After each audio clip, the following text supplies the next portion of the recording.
Hi everyone. Good morning. Did you have your coffee this morning? Yes. Good. Because some people tell me that, well, not that the presentation is challenging, but you have to focus. Nacho, something to say about that? Absolutely nothing. Okay. He has seen it already. All right. Quick question. Who has done anything with neural networks in the audience here? Already a couple of people. Good. So all the others, you will not understand anything. No, I'm just kidding. Quite the opposite. What I want to do with you today is walk through one neural network and take advantage of that walkthrough to show you how they are built, what are the good practices, and all the tricks and tricks, the tips and tricks that we use in this field to make our neural networks behave. And as a side effect, we will be doing this in TensorFlow, so you will get to see some TensorFlow code. All right, let's jump right into it. So we will be using this data set. It's called MNIST, and it represents handwritten digits. So we have 60,000 handwritten digits, which we would like to recognize. So let's build a neural network for this. The simplest neural network you can imagine looks like this, with just 10 neurons. So those are digits. We are trying to recognize them. Is this a 0, a 1, a 2, a 9, and so on? So we will build a neural network with 10 neurons, hoping that the output of one of those neurons will be very strong and tell us that this is a 2 or this is a 5. So we have our images as 28 by 28 pixel images. The first thing we do is that we flatten all the pixels as one big vector. Okay. We will use that as our inputs. And then what we call a neuron does one thing, and always the same throughout the presentation. It does a weighted sum of all of the inputs, adds a constant, which we call a bias, and then feeds the result through some nonlinear function, which we will call the activation function. Okay, so that's the definition of a neuron. Weighted sum of all of the inputs using weights that we will determine, plus a bias, which is just a constant, and an additional degree of freedom, and then you get this through some nonlinear function. So we will see several of those functions, but here, for a classification problem, the one that is very usual is called softmax. And it works like this. You have your weighted sum plus bias, and you take the exponential of that.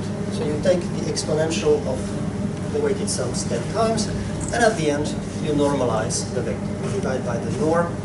Which norm, whichever you want, they will all work for this.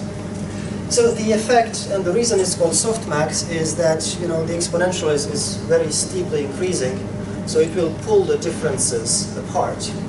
And then since you normalize, well, one of those neurons will stay close to 1, and all the others will have values not really far from 0. Which is kind of what we want. We want to see which has the biggest output, but instead of taking a max, we take this soft max because we don't want to kill the other values. Well, whatever.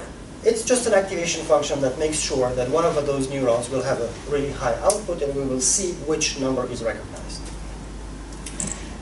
So we have to formalize this using a matrix multiply.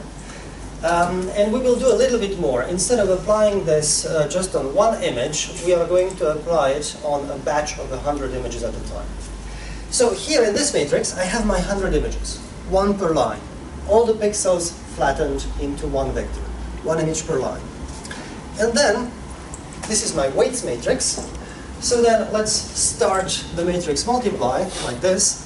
Using the first column of weights from our weights matrix, I do a weighted sum of all the pixels in the first image.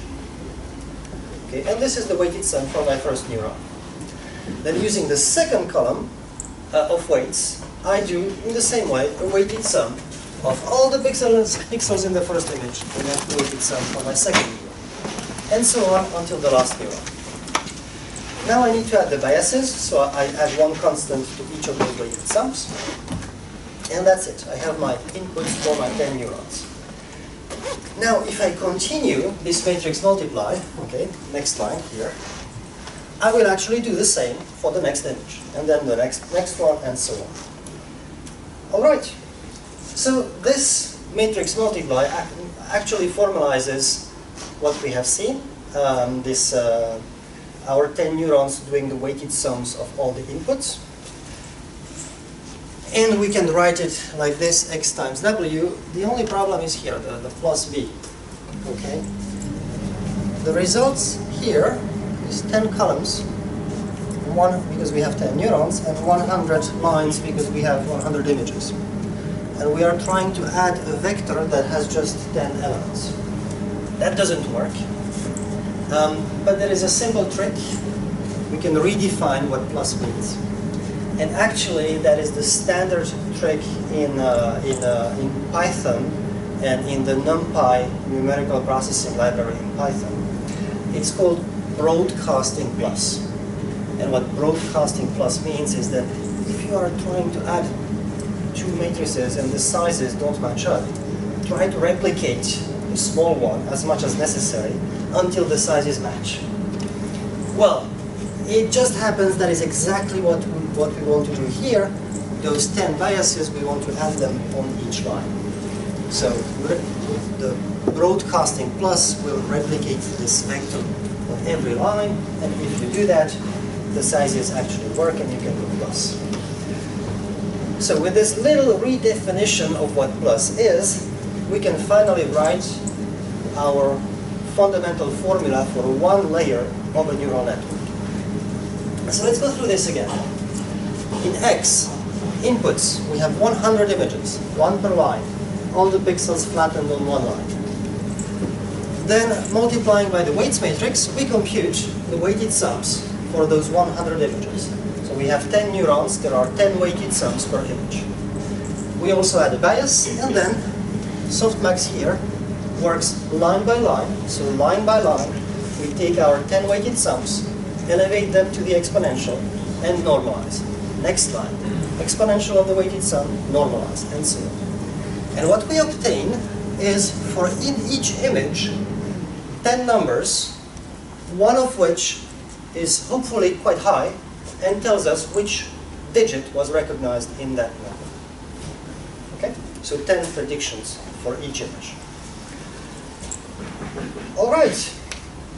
Of course, all of this will work only if our weights and our biases are well chosen. So now we will see how to do that. And first, before even talking about weights and biases, even if we put random weights and biases, we need to know if the prediction from our system is good or not. So let's define what good means. By the way, this is how you would write this formula in TensorFlow and in Python. So you see it's not very different from the mathematical formulation. TensorFlow has this neural network library, which has many useful functions, including softmax, and of course it can do matrix multiplies and so on. So how do we know that this neural network is predicting something that is of good quality? So the way this will work is that we will determine our weights and biases through training. We will be throwing handwritten digits at our system, and it will be doing predictions. Those training digits, we know what they are. We have labels for them. So it will be quite easy to compare the label to what our system is saying and see if it matches or not. So this is how we will do it. Our system is outputting, we have 10 neurons, so it's outputting things that look like probabilities, like this. So for each digit, since we know what it is when we train, we can write the known label in this format. Okay? It's called one-hot encoding, but it simply means that to encode a 6, I put a 1 in the 6th slot here, and all the rest is zeros. Encoded like that, you see the formats look very similar, And we can compute a distance between those two results. Here again, any distance would work. The normal Euclidean distance, sum of square differences, perfect. But for classification problems, the guys who think very hard about this have actually determined that this distance, called the cross entropy, works a little bit better. So it's computed by taking this number multiplied by the logarithm of this one, plus this one multiplied by the logarithm of this one, and so on across the whole vector, across the 10 values. So this distance, we are going to call it a loss. And this is what we are going to try to minimize during training. Okay. Now we know how to compute the distance between what the system says and what we want, what we know to be true. So we will, during training, try to minimize this. This will be our goal. So let's see how this training works in practice.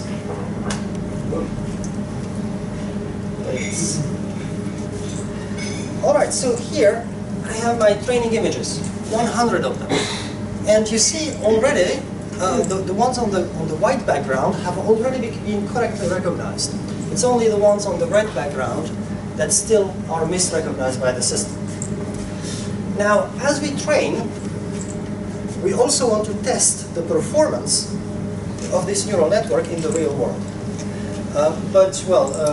We can't predict the future, so to emulate that, we actually set aside 10,000 test digits, which the system has never seen during training, and we test on those. So here you see only 1,000 of those test digits. Let me zoom on this.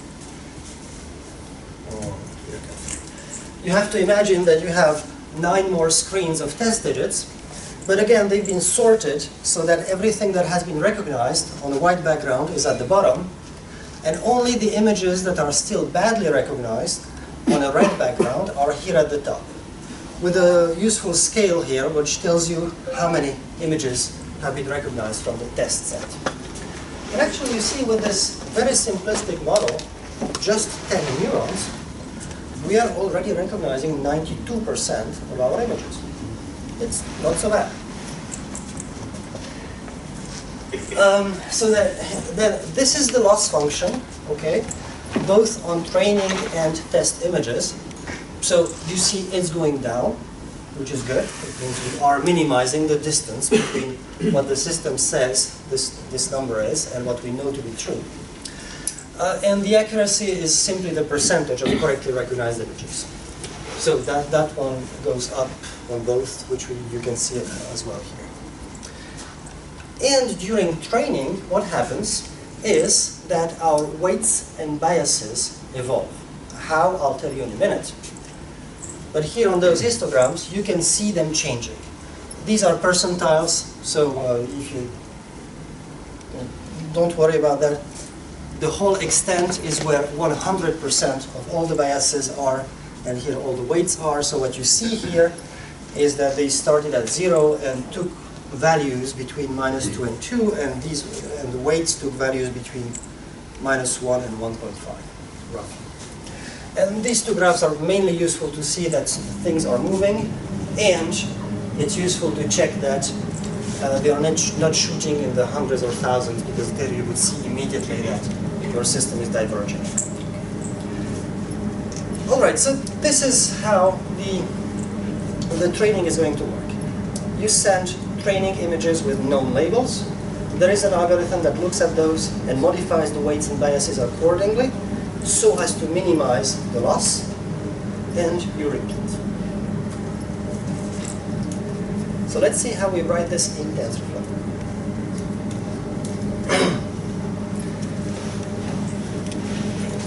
The kind organizer could bring me a small glass of water or something, that would be so nice. Thank you. So in TensorFlow, first of all, you have to define placeholders and variables. In TensorFlow, what you call a variable is a degree of freedom of the system. Anything you want the training algorithm to determine for you. So in our case, these are our weights and biases. We want to determine them through training. So the only thing we do is that we initialize them here at 0, we will initialize them to something better later. But then it's TensorFlow that will determine through training what those values should be. And then, during training, you need to provide data, training data. For that in TensorFlow, you define a placeholder. So here I'm defining a placeholder for my images, x. Let's look at the shape of this placeholder. So it's a tensor, that means simply that it's a multidimensional array. And here the shape, remember those images are 28 by 28 pixel images, grayscale, and I have a certain number of them. 100 when training and 10,000 when testing.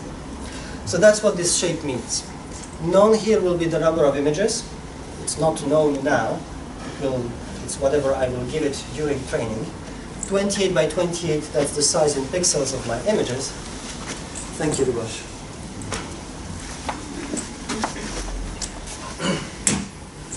And I put the 1 here for reference. This is the number of values per pixel.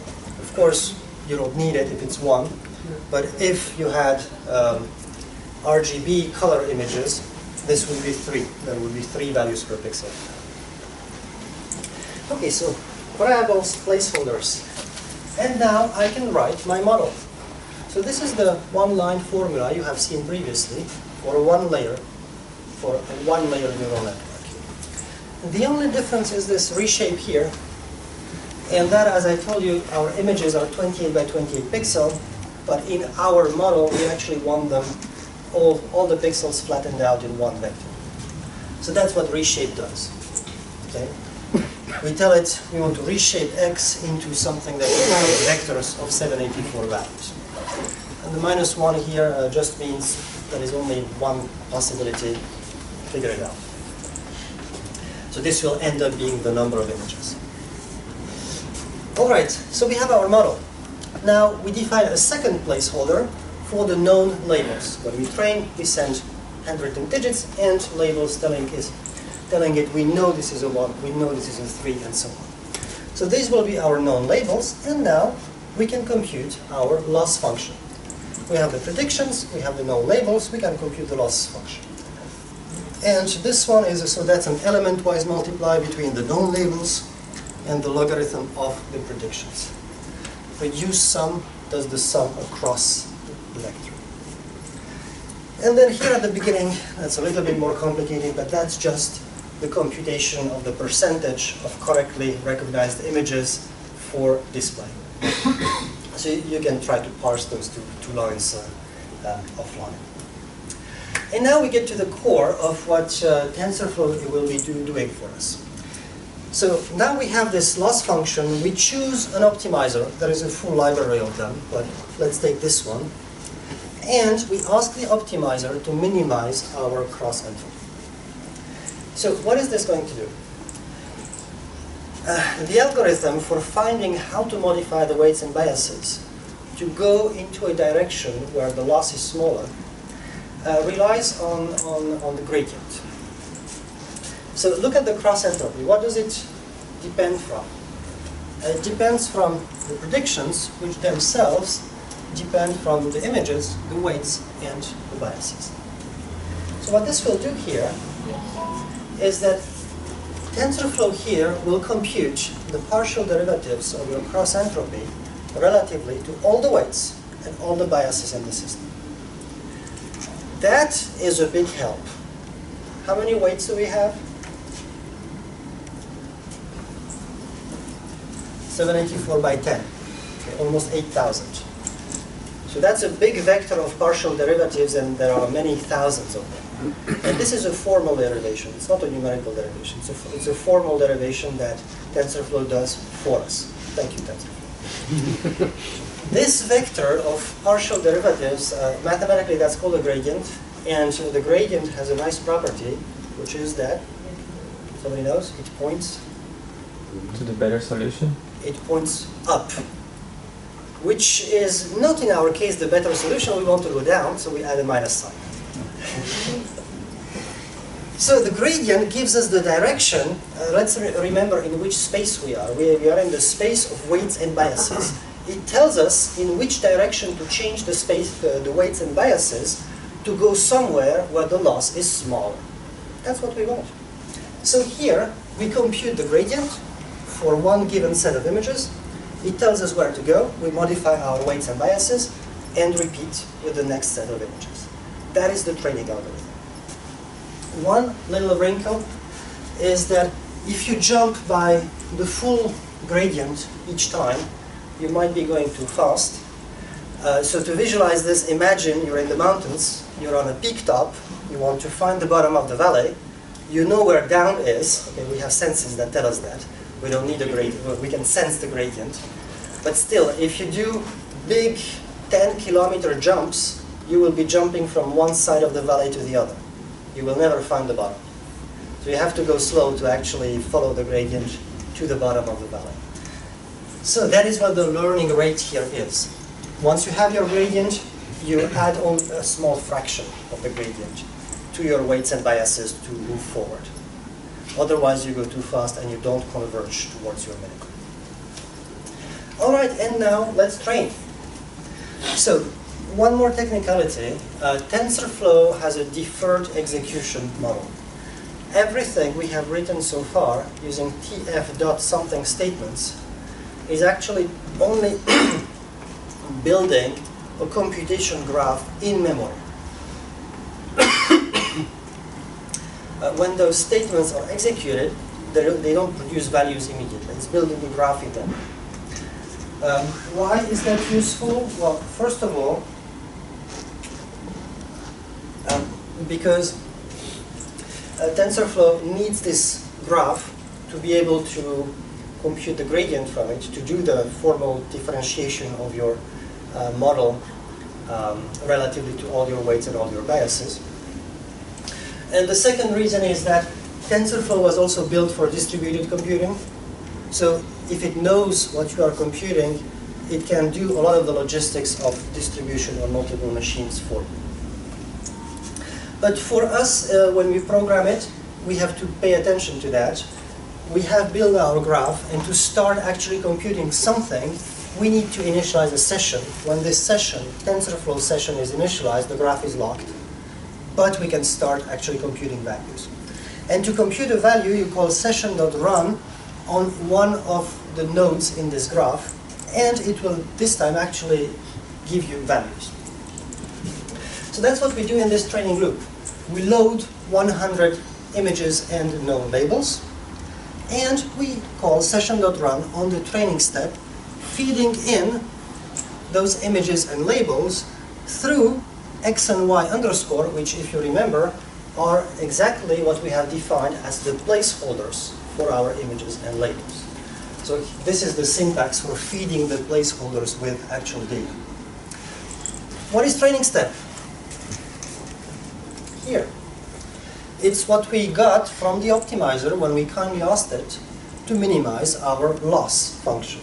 So the training step is actually the step that computes the gradient and that makes the weights and biases evolve in the right direction. So this is the training. Load 100 images and known labels, run the training step, and repeat.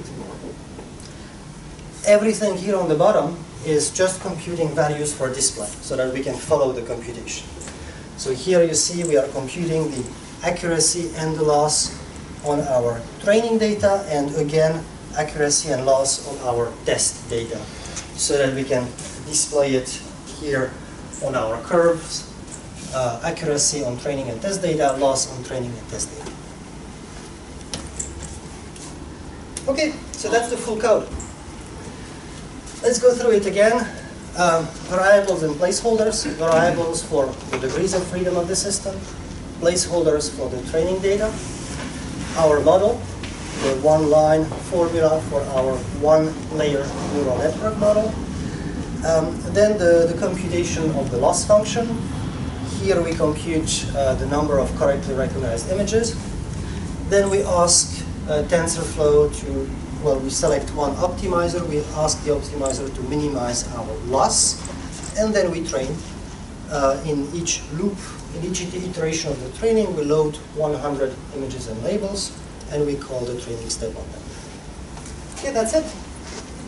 So, and with that, as we've seen here, we get to 92% accuracy. Is that good? Is that bad?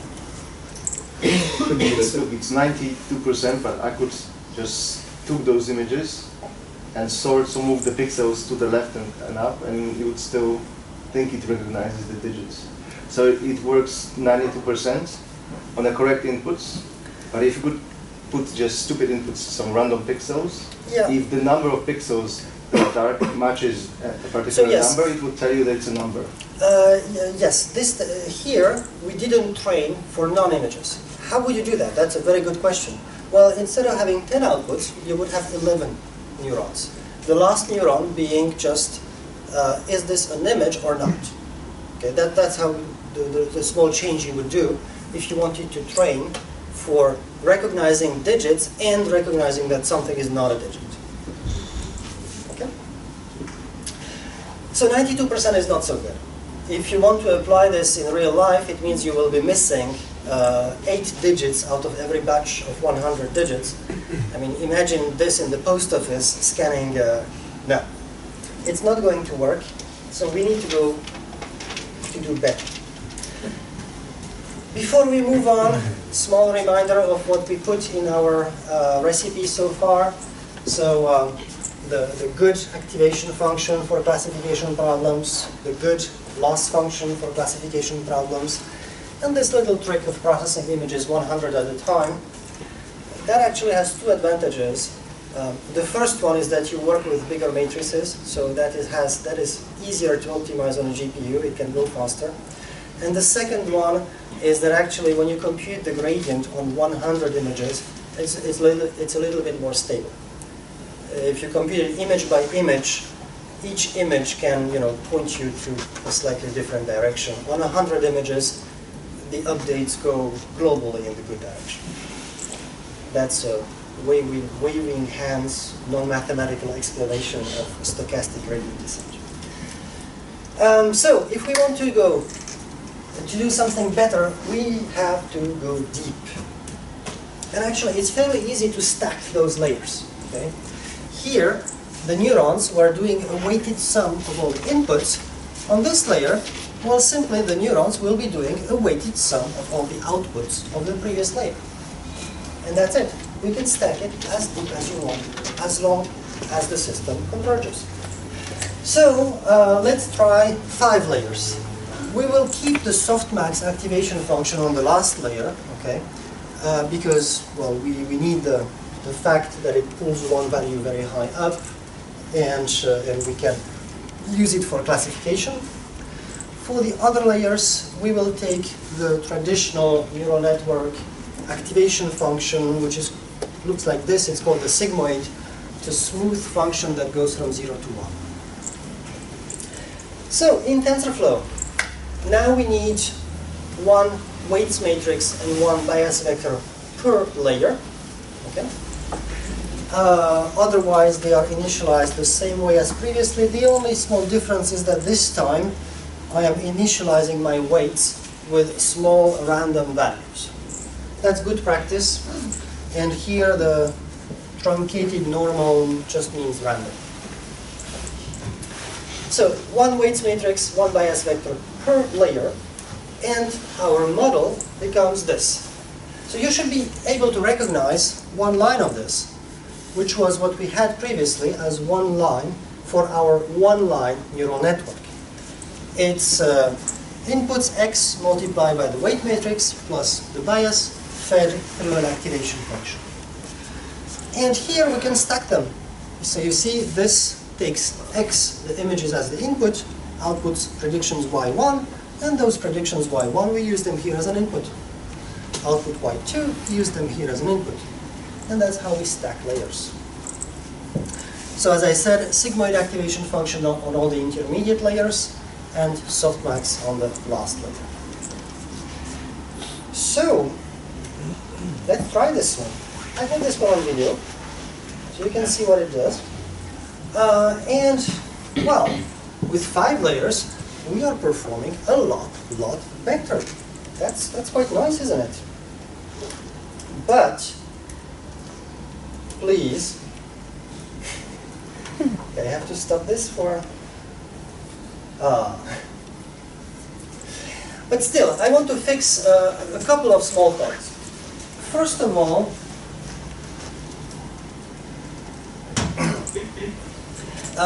if we zoom on the very beginning of the training, we see that the start, well, it's a bit slow. I prefer it to start like that. But that's not the biggest problem. Actually, with the sigmoid activation function, you can get in trouble later if you stack a lot of layers. And people have invented another activation function. Actually, I lied to you when I said that sigmoid was the most used. It's not anymore. Today, we use the ReLU activation function, which looks like this. It's even simpler than the sigmoid. It's simply 0 for all negative values and identity for all positive values. So why does this work better? The answer is we don't know. People tried it, and it works better. Again, mathematics waving my hands. The intuitive explanation is that as you stack a lot of layers, and if you use this activation function, you see it has two problematic regions here and here, where the gradient, the derivative of this function, is actually tending towards 0. And since the gradient is what we use to move forward, having a 0 gradient is problematic. So with sigmoids, you get into what is called the vanishing gradient problem, and which is especially acute when you stack a lot of layers. With this function, there is no region in here where the gradient goes to 0, so you don't encounter this problem as acutely. And it's one of the reasons why, because we changed the activation function, we are capable today of stacking lots of layers in neural networks. So, actually, just changing the activation function, this is what we had. With sigmoids, this is where we go with ReLUs. You know, it starts a lot faster, and believe me, it converges better as well. So with this little change, let's push this to 10,000 iterations. And first of all, we're very happy. We are at 98% of correctly recognized images, up from 92, just by adding a couple of layers. That's quite nice, isn't it? But then, these curves look really noisy to me.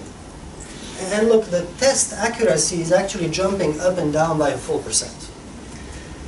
This is a clear indication that we are going too fast, that we are jumping from one side of the valley to the other. So we have to go slower, but if you just decrease your learning rate by 10, well, the whole learning will take 10 times longer, which might be problematic. So the good approach is actually very simple. It's to decay the learning rate, to start fast and exponentially decay it to something slow. That sounds very simplistic, but the effect is spectacular. This is with a fixed learning rate. This is with learning rate decay. You see, the noise is gone. The accuracy is actually now stable above 98%. And look at the test accuracy, the blue curve here. Here it's stuck at 100%. It's recognizing all of our training images. And it's stuck at 100% across thousands of iterations. Remember, we have 60,000 training images, processing 100 per cycle. So it means 600 iterations are enough to see all of the training images. So here, for the first time, we have built a system that can recognize correctly 100% of our training images. Which doesn't mean it recognizes correctly 100% of real-world images, but at least the test images, it knows now how to recognize them perfectly.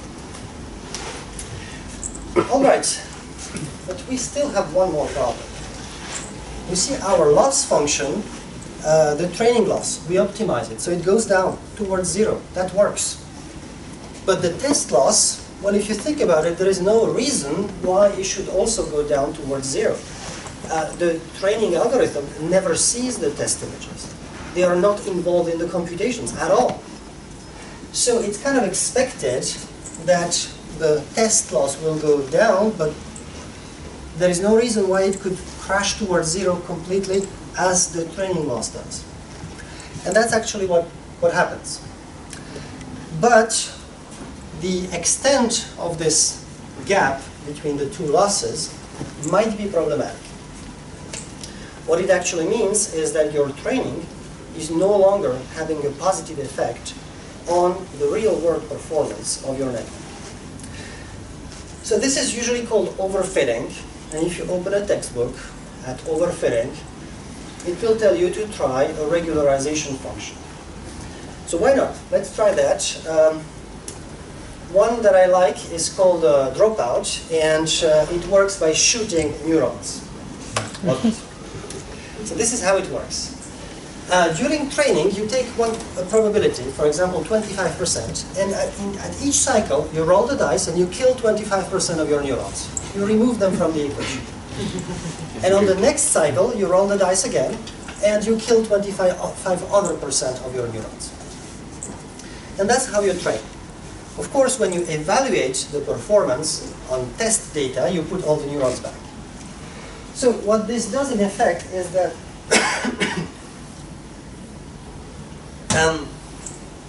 for one training cycle, it will freeze the weights and biases associated to the killed neurons.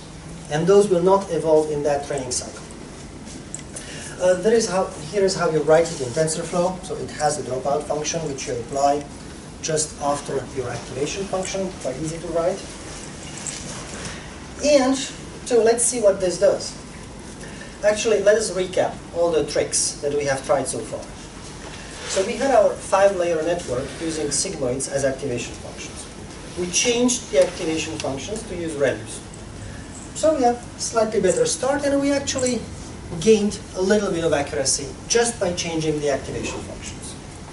Then we added the learning rate decay, which nicely cleaned up our curves and allowed us to be at above 98% in a sustained way. But we still have this bad gap between our training loss and our test loss. So let us try this dropout technique. Let's try to shoot a couple of neurons. So first of all, some noise creeps back. Okay? Given how brutal this technique is, that is not surprising. Secondly, well, the test loss is largely brought under control. It's not shooting back up. There is still a gap between test and training loss, but it's not going up anymore. So you can see here dropout working. But unfortunately, in this case, on the accuracy, the real-world performance, it didn't change anything. I find it surprising that it didn't lower it, given how brutal the technique is, but at least it didn't change it. So we have to revisit what overfitting actually is. Let's ask the experts, what is overfitting? So, at the most fundamental level, it is when a neural network has too many degrees of freedom, too many neurons. Because if you think about it, if you have so many weights and biases in the system, that you can simply store all of your training data in some way in those biases and weights, well, you will do very good on the training data. But in the real world, this will have no effect whatsoever. Your system will have learned the training data by heart, but be completely incapable of recognizing real handwritten digits. So that's the first takeaway. In a neural network, you must restrict the number of degrees of freedom to force the network to generalize from training data to real-world data. So you must strike a balance between how many you put, because that's expressiveness, and how few you put, because otherwise it starts learning your training data by heart. The opposite of that is, well, if you don't have enough data, even a small network can store the entire data set in its weights and biases. So you always need lots and lots of data when you train neural networks.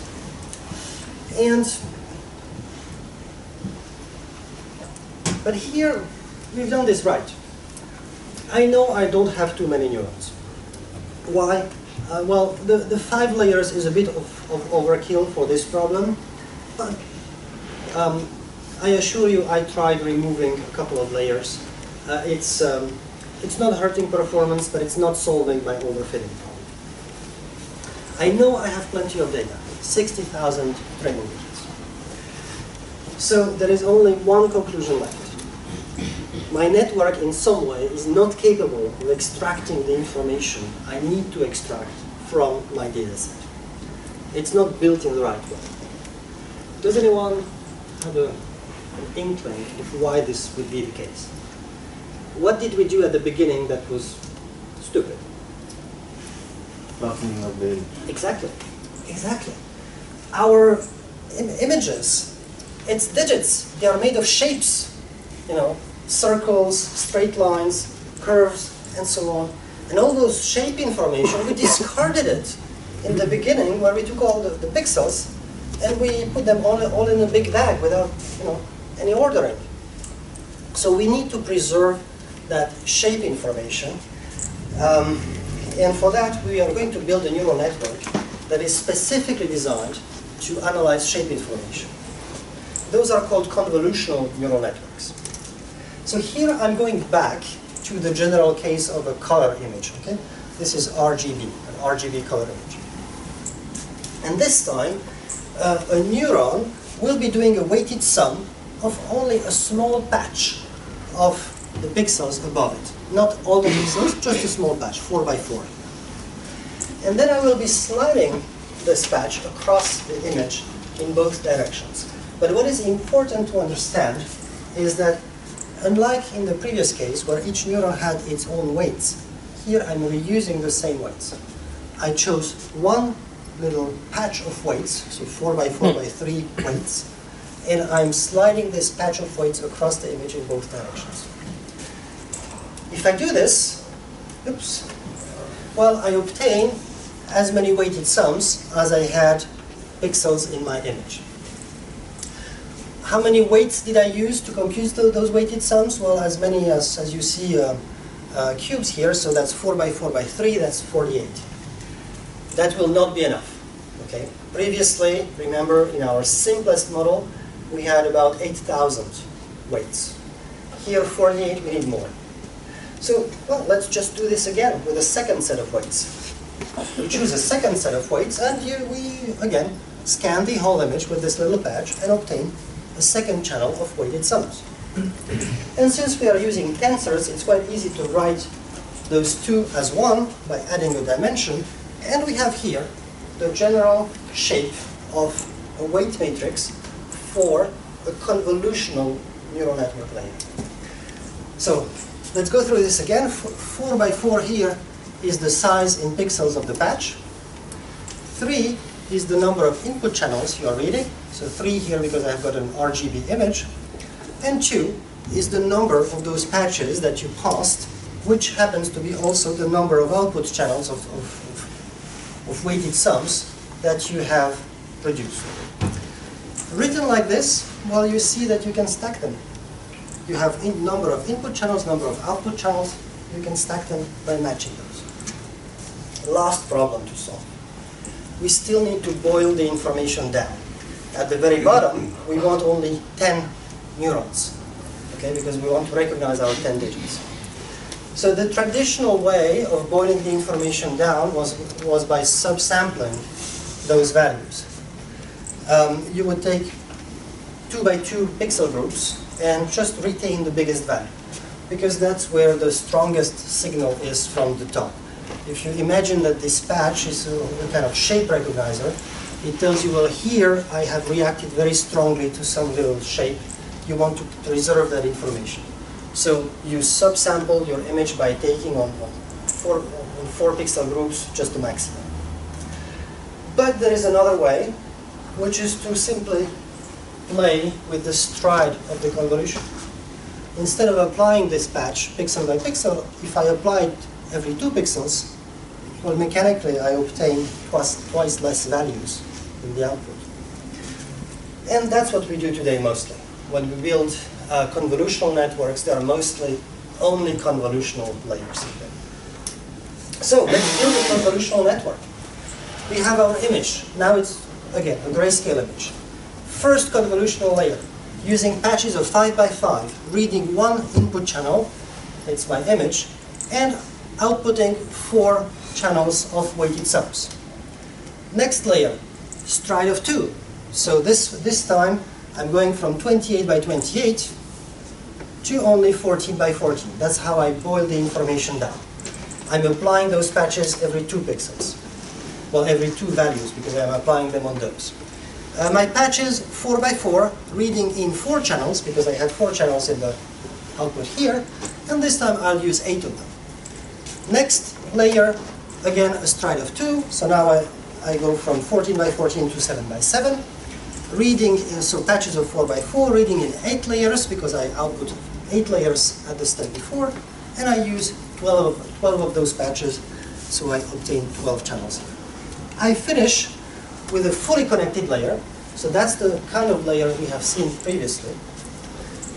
In this layer, one neuron does a weighted sum of all the values in this cube here, and the next neuron does a weighted sum of all those values with its own weights. Okay, it's what we have seen previously.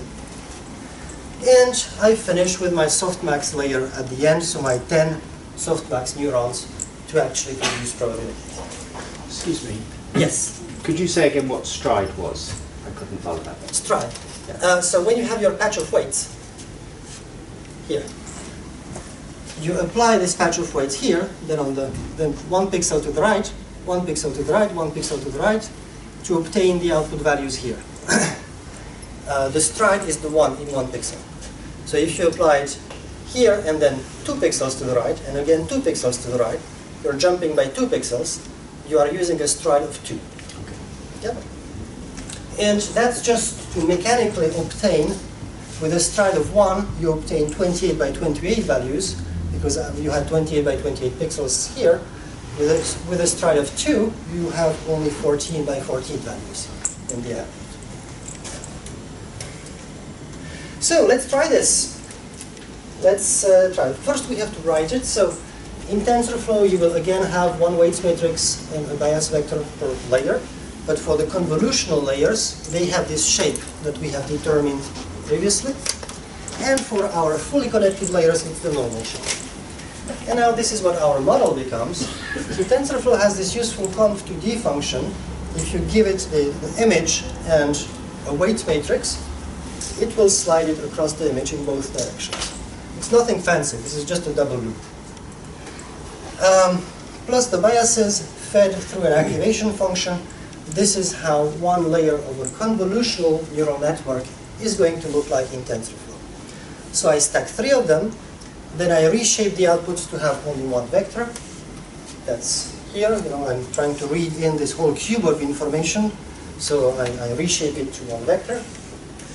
And that's how I can then apply my fully connected layer and my softmax layer of 10 output variables. So now we are ready to beat the 99% bar.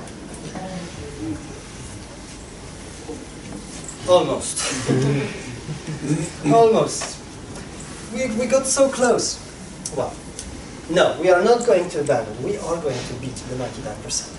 And let me tell you how. And that's actually quite a generic method. To design a neural network that is optimal for your problem, one way is to constrain it a little bit too much. Like here, I did not give it enough degrees of freedom. I know I can go higher. So from here, I will open it up a little bit. I will give it a little bit more degrees of freedom, and to make sure that those additional degrees of freedom do not result in overfitting, I add a dropout as a regularization function. So, and dropout because I see on my curves, sorry, you had it here, that I have a bad case of overfitting still. So this is the final network that we will build. Patches slightly bigger, 6 by 6, 5 by 5 instead of 5 and 4. But more importantly, a lot more patches. I go from 4.8.12 to 6.12.24. Okay? And I add dropout to my fully connected layer here. Not the other one, because I don't believe we have enough neurons in those to start shooting them. In this one, we have plenty of neurons. 7 by 7 by 24, that's all. So, let's see what this does. Here. Oops. Play. Alright, so the accuracy is shooting up very fast. I have to zoom. Here is the 99% bar, and we are above. Yes, finally. So with this approach, yes, we finally went above 99%. I have to stop this, otherwise it doesn't want to come back. We actually went all the way to 99.3%, which is not so bad. If you go to the NIST website, the world record today is 99.7. So we are not so bad compared to 20 years of R&D, which is what is listed on that NIST website.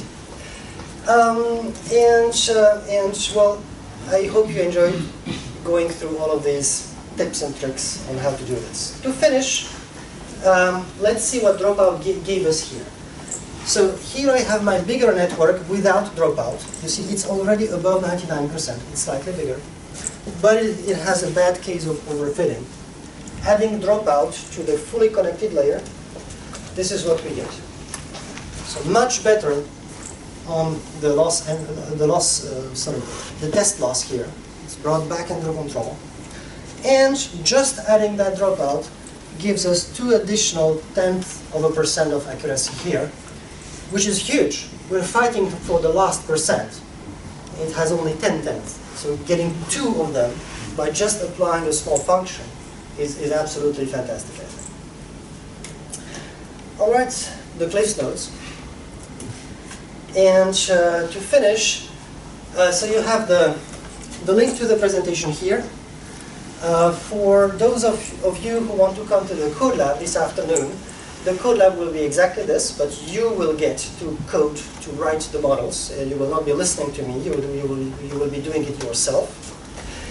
And if you want to run those models in Google's cloud on powerful hardware, we just opened a service called CloudML, to which you can send your TensorFlow code and it will run it for you. It's a dedicated service, fully managed. You don't get to play with VMs. It's just give me your code and I will do the training. And if you don't want to train your own models because you don't have the skills or maybe you don't have the data, that's usually more the problem. We just opened 4 pre-trained models as an API. The Vision API, which can recognize plenty of things. It can spot faces, it can recognize landmarks, brands, do OCR and so on. Speech recognition, natural language processing, and Google Translate, which has been around for a while, but which is today heavily based on neural networks. Thank you.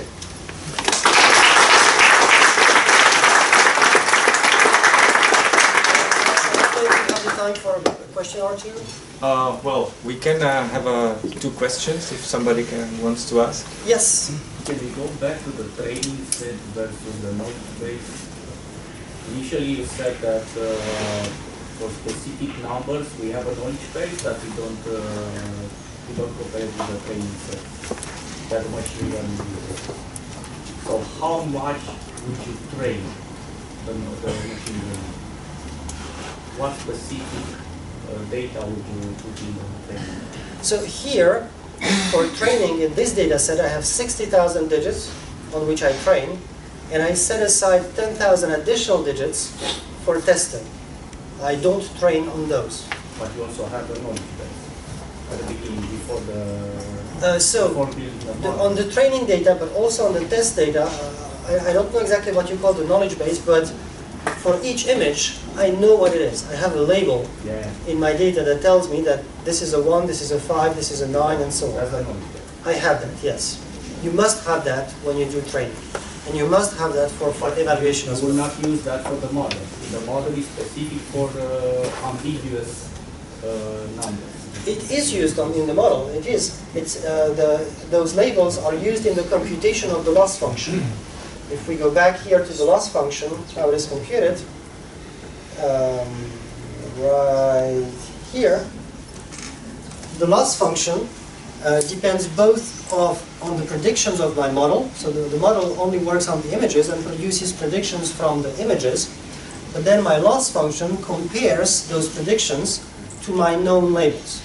It computes a distance between the known labels and what the system predicts for that image. So in the formula for the loss function, the known labels are included. And that's why I need to push them into the system. That's why I need to define a placeholder for those known labels and feed them during training. During training, so in the training loop here, when I load 100 images, that's batch X, I also load 100 known labels. That's the batch Y. So in a real world scenario, you will constantly feed the model to an infinite level? No. So I here, saw you had a dropout, but Okay, I apologize for stopping the conversation. There will be all day, or also the code lab where we can yes, discuss this. you can come and see me after. So I think this thing is, the question is very problem dependent, and we are actually out of time. So I will interrupt it. I have however, a question for you, Martin. Yes. So that's like, you need to pick one. Are you a bigger fan of Pokemon, Star Wars, or your bike, or music? I sense a loaded question. I will say I like cycling. You like cycling. So we have something for you. Oh, thank you. So it's a special speaker that you can wear on your bike. Whoa.